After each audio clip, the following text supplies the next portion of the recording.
It was a quiet night in Queens, New York, in March 1964. The streets were calm. Apartment lights glowed softly. Nothing about this evening hinted it would become one of the most studied cases in psychology. A 28-year-old woman named Kitty Genovese parked her car and walked toward her apartment building in Kew Gardens. She never made it inside. As she walked, a man followed her.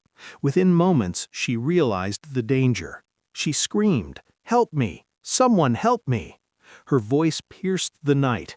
Lights flickered on in nearby apartments. Curtains shifted. Windows opened.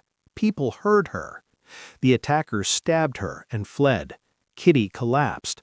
But then something chilling happened. The attacker returned, and still no one intervened. Kitty screamed again. Neighbors later said they thought it was just a lovers' quarrel. Others assumed someone else had already called the police. Some were simply afraid to get involved.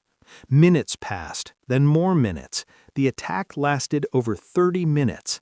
By the time police arrived, Kitty Genovese was dead. The most shocking part? Investigations revealed that dozens of people heard or saw parts of the attack, yet no one stepped in. Only one person called the police, and it was too late. This wasn't just a crime story anymore, it became a psychology mystery. The question that changed everything: how could so many people witness suffering and do nothing? Psychologists began studying this behavior.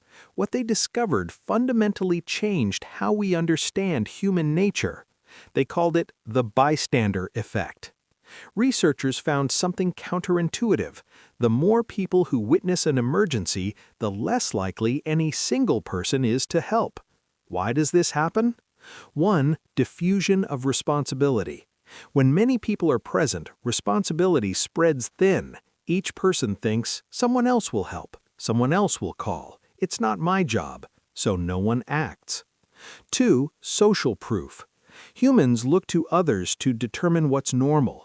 If everyone else seems calm, you assume the situation isn't serious. Silence becomes permission to do nothing. 3. Fear of embarrassment. People fear looking foolish more than they admit. What if I misunderstood? What if I overreact? What if I look stupid? So they stay frozen. The uncomfortable truth. The people who witnessed Kitty Genovese's attack weren't monsters. They were ordinary people, people like us. This is what psychology reveals. Good people can fail to act, not because they're cruel, but because they're human. Environment shapes behavior more powerfully than character.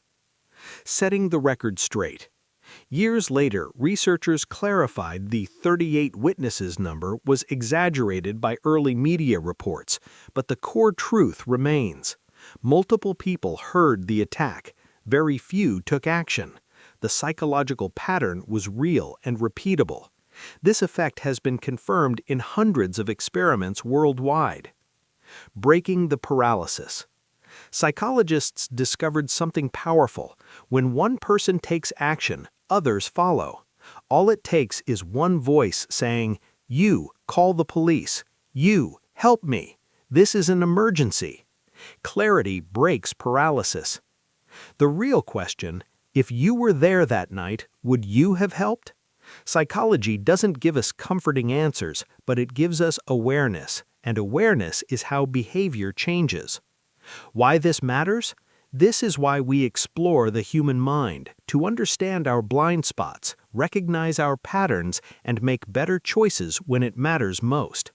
Because understanding psychology isn't just academic, it's about becoming the person who acts when others freeze, the one who breaks the silence, the one who helps.